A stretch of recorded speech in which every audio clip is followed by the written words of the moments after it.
Ok, on recommence. Et là, c'est la dernière fois, on recommence. On recommence une dernière fois. Attendez.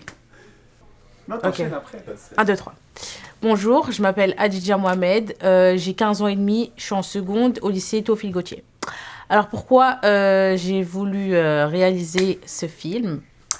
Parce qu'en fait, ce sujet m'intéressait beaucoup. Et, enfin, je me disais que si on le faisait, ça allait peut-être sensibiliser les plus jeunes. Je me présente, je m'appelle Bambi, je suis en classe de seconde en ASSP.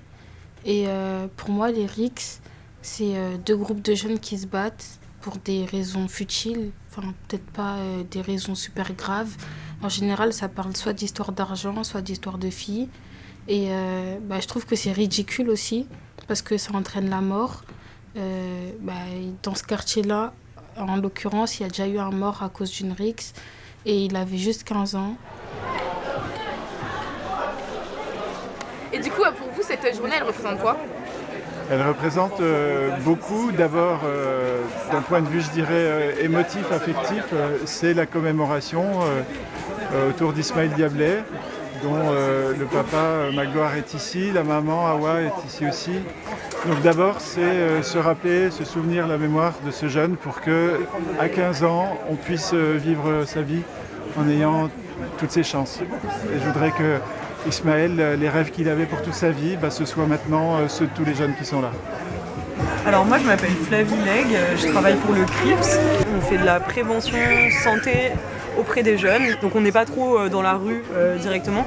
Par contre on est en lien avec des jeunes et du coup on peut être, ils peuvent nous rapporter des récits à propos de RICS et ce genre de choses. Ouais. Les RICS déjà c'est une perte, je trouve que c'est une perte de temps, il y a mieux à faire franchement. Et on se détruit entre nous, je sais pas comment dire mais on se fait la guerre entre nous en fait, alors qu'on peut faire la guerre pour d'autres choses. Je suis Magloire Diablé, de l'association, le président de l'association HDJ. Et cette association a été créée depuis le décès de notre fils, Ismaël Diablé, pour aller dans le sens de la paix et de guérir certains maux. Parce que là, quand vous voyez, vous perdez un enfant, un jeune de 15 ans comme ça, il y a la rancœur, et il y a tout. Mais ce n'est pas notre cas.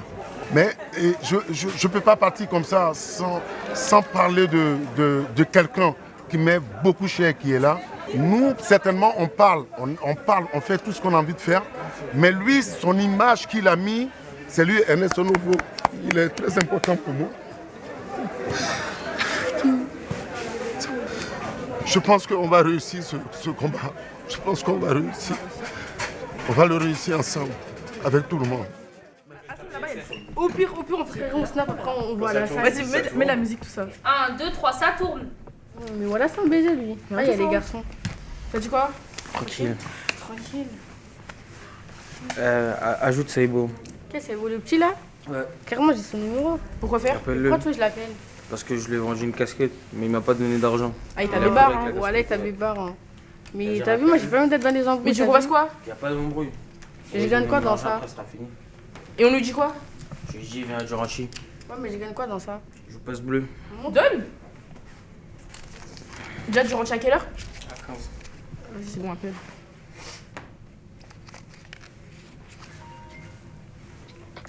Allô? Allô, ça va? Ouais, toi? Tranquille, tu fais quoi aujourd'hui? Rien. Tu dates, hein? Tu sors plus? Non. Mais viens du rentier vu que ça date. 15h.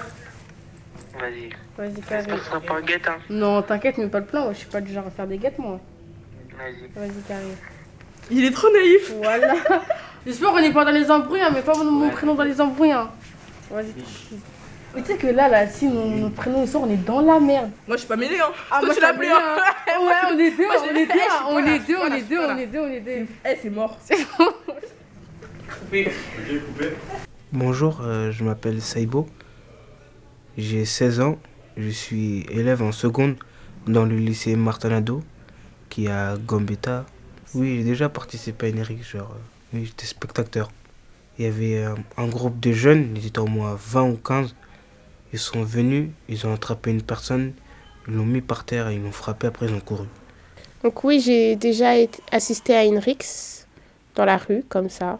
Mais j'ai rien fait. C'est ça qui m'énerve. Des fois, j'y repense et je me dis, mais pourquoi? Non, en fait, je me dis que j'ai été là, j'ai vu. Mais vu que je suis une fille et tout, bah, j'ai pas pu... j'ai pu rien faire, donc voilà.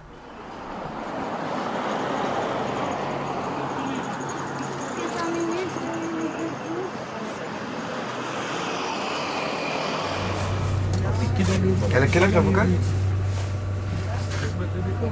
Tu pourras lui demander. Et après, si vous avez des questions que vous avez envie de poser vous pouvez le faire aussi. Fin du chantier, j'ai croisé une patrouille. Moi, je trouve que je suis celui qui m'exprime le mieux, du coup, je préfère parler. Avec qui? En binôme? Voilà, j'ai besoin de personne, moi. Y'a quoi, gros? Pourquoi tu cries?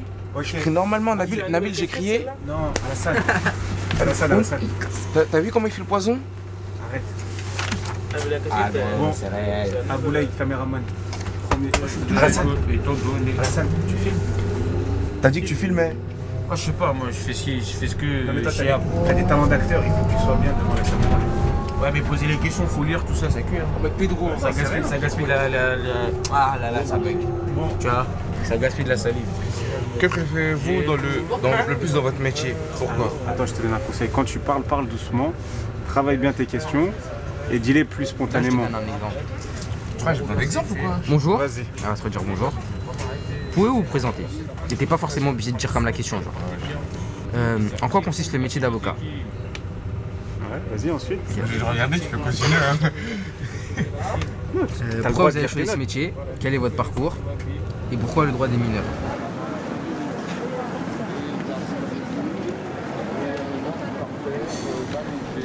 Pouvez-vous nous indiquer pour les mineurs et les majeurs, quelles sont les peines encourues pour ces faits de violence en réunion parfois mortels? J'aime pas parler de peine pour les mineurs. Je le dis, je l'affiche.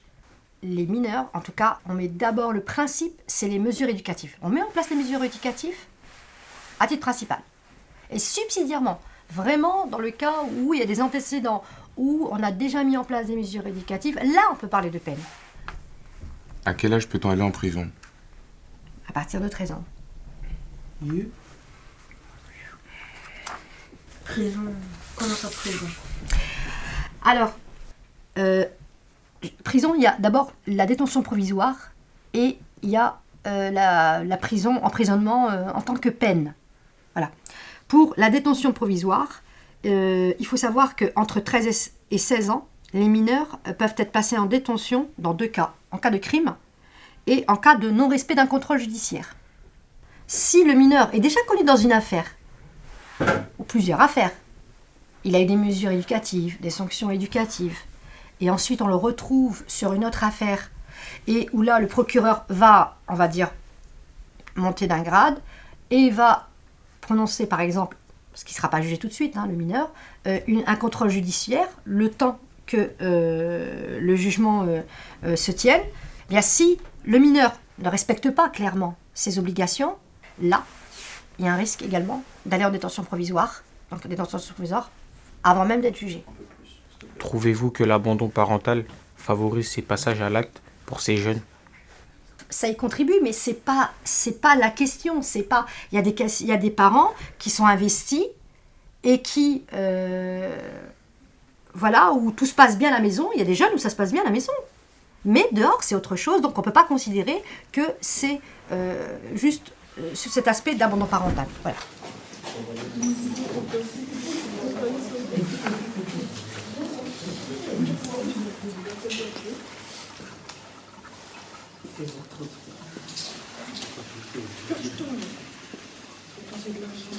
Alors bonjour, nous sommes avec les éducateurs d'Olga Spitzer qui ont organisé le projet contre les RICS.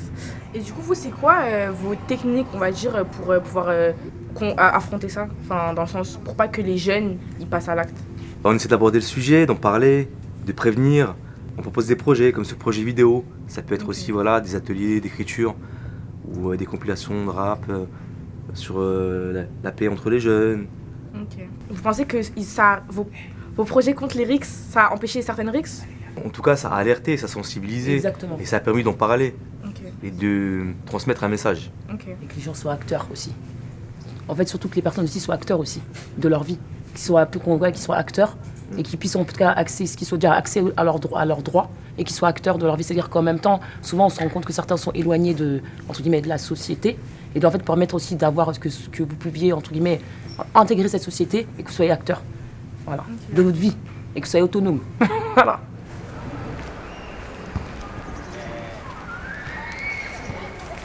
Il n'y a pas remboursement? Ouais, le bonheur, ouais, elle est belle, ouais. Hein? Bonjour, moi c'est Fat Foufana. Je suis en 3e, j'ai redoublé à Émile Michelet. Le message qu'on peut faire passer aux jeunes, je pense que c'est mieux que... je pense que c'est mieux que c'est les jeunes qui le fassent passer par d'autres jeunes, parce que je pense qu'avec les éducateurs ou même nos parents, même les profs, je pense que ça va pas passer, ça va rentrer par là et ça va sortir par de l'autre côté, quoi.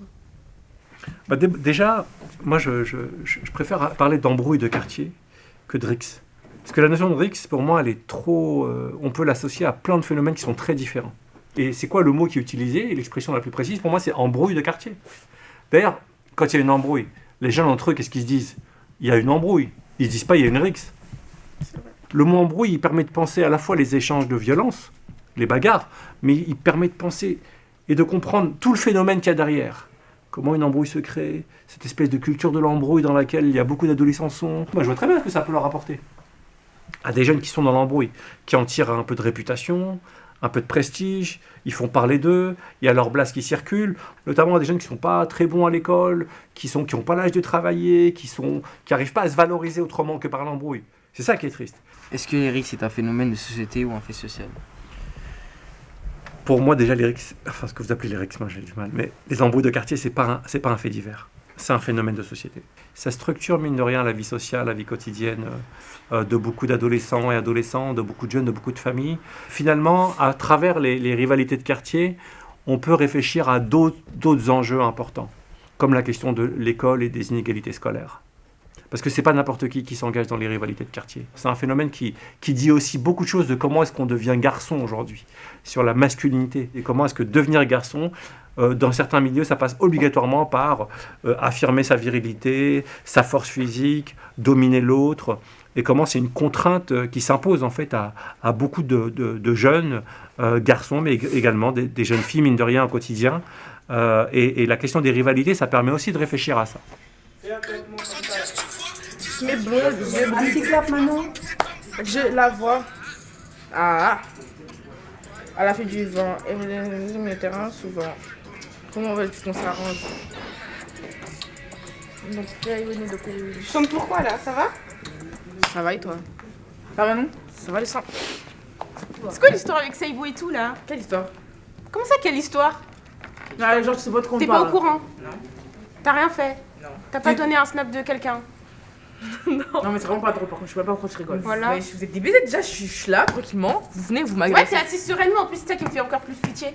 Le bouc, il Parce va que là, aller se je faire pense niquer pas là. que peut-être à cause de toi, Non, mais quelqu'un attendez, qui j'ai va fait se quoi? faire Non, taper, mais en fait. parce que ouais, je vous attends, me boulard, tout ça, j'ai fait quoi déjà? T'as fait quoi de quoi? T'as donné le snap de Saibo pour Comme qu'elle là, en essaie fait, d'aller t'as fait genre, déjà, on n'a pas donné son snap, déjà, on l'a appelé déjà. Pour donner un rendez-vous. Et alors? Il va aller se faire niquer. C'est quoi les conséquences de ce rendez-vous? Est-ce que tu t'en rends Non, compte? je m'en fous. Tu sais très bien ce qui s'est passé, tu sais très bien ce qu'il va faire à Alassane. Là, tu vois, il va faire quoi? Mon gars, moi, tout ce que je sais, c'est qu'Alassane, il m'a demandé son snap. Non, ouais. On l'a appelé, on l'a donné un rendez-vous heure date. Ce qui suit, c'est pas mon problème. C'est pas ton problème. C'est pas mon problème. Le gars qui risque de mourir. Et tu t'en parano ou quoi? Tous les jours, on entend des trucs comme ça, on te crie. Attendez. Et toi, aujourd'hui, tu fais ça. Donc là, vraiment, attends. en fait. Là, vous êtes en train de dire que je suis donneuse de go. Bah oui. Vraiment, c'est ce que t'es. T'es une donneuse de go. Eh, je sais pas, fais quelque chose, appelle Saibo, tu dis, il va pas au coin. Moi, je fais quelque chose. Mais qu'est-ce que je m'en bats le? C'est pas mon problème, c'est son problème. Ouais, je suis allée voir Alassane directement. Pourquoi vous dites ça à moi?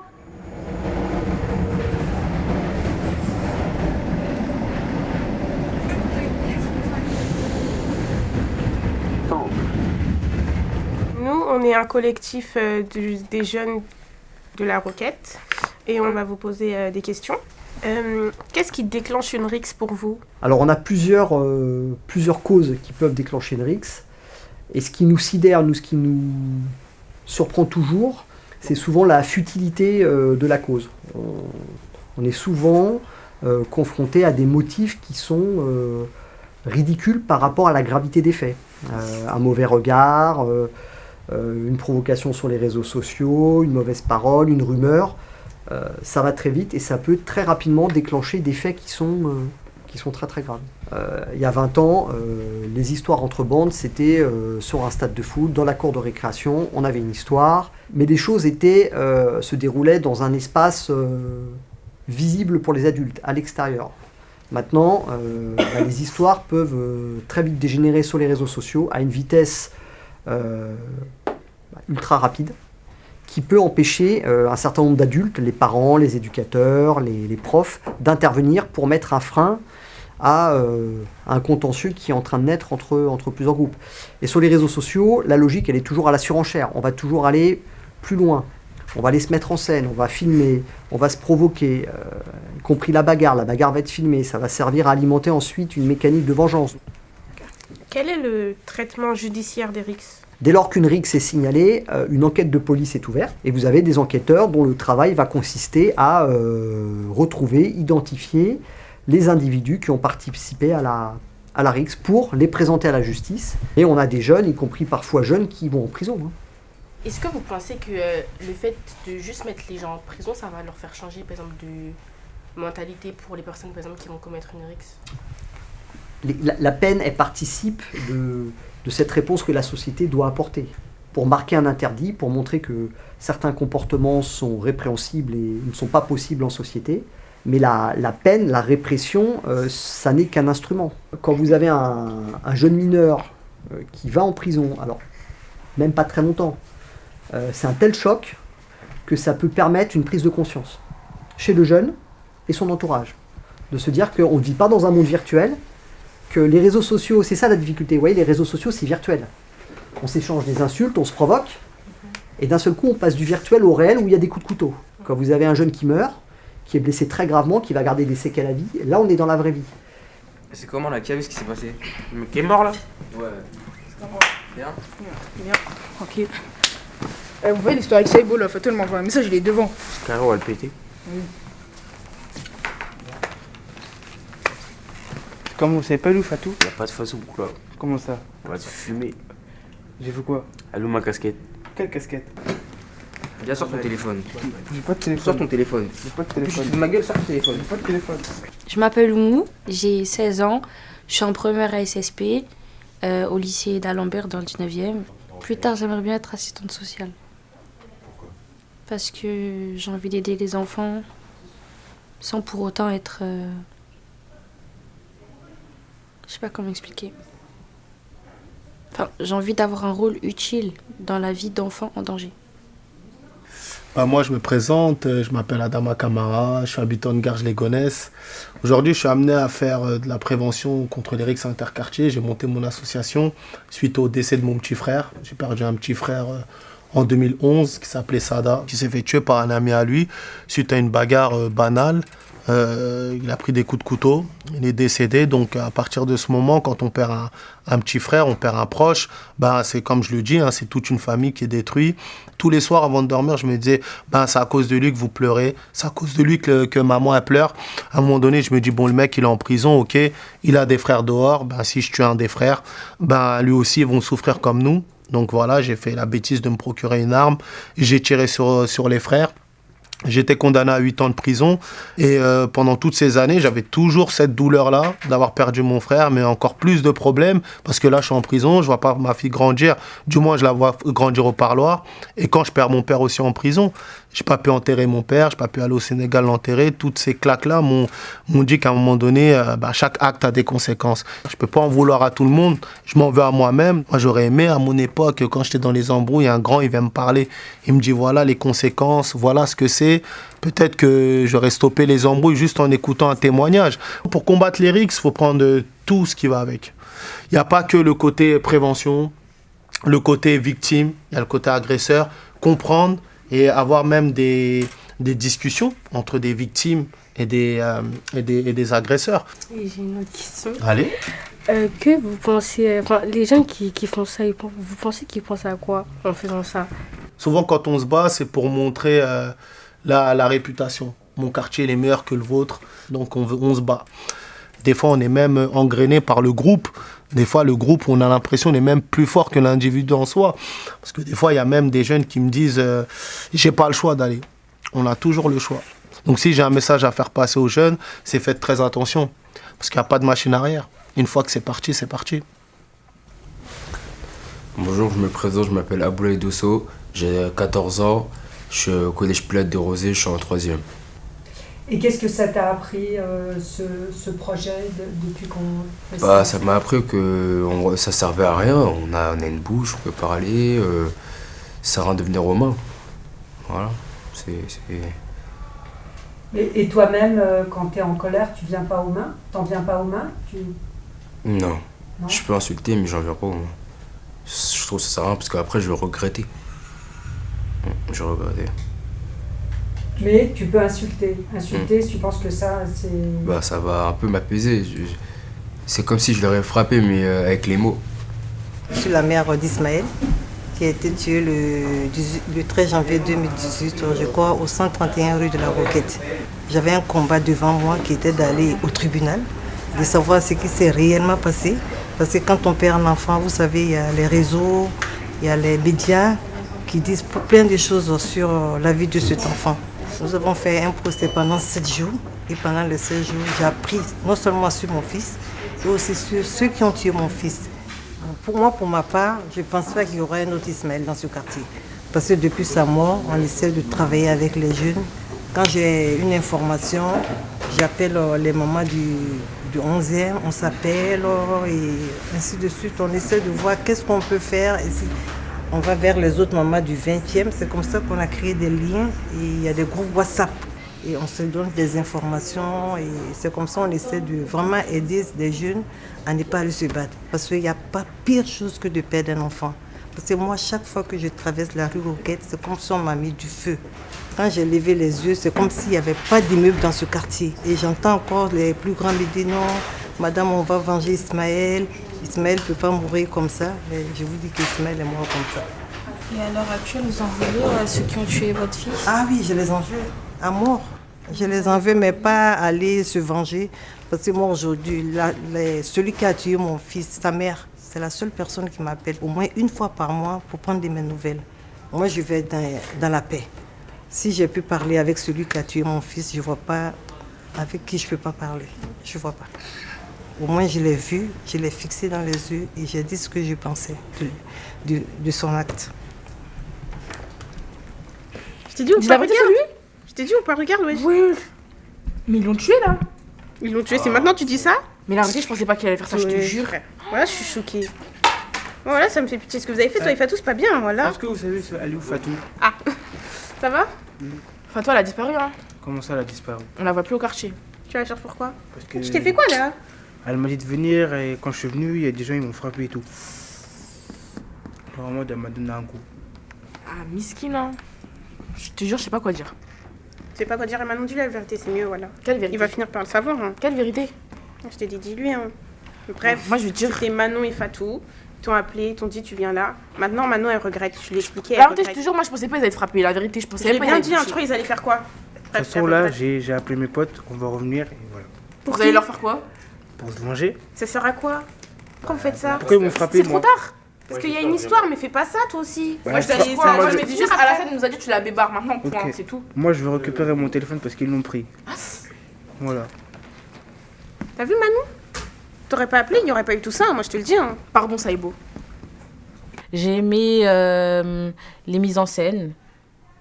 Quand on a joué une scène, j'ai aimé interviewer. Parce que c'était intéressant d'avoir d'autres points de vue que nous, les plus jeunes. Et voilà. Bah, déjà, j'ai appris à poser des questions. J'ai appris à écouter. J'ai appris à développer mon propre avis. Bah, on espère que le film soit utile envers tout le monde. Je pense qu'il sera utile.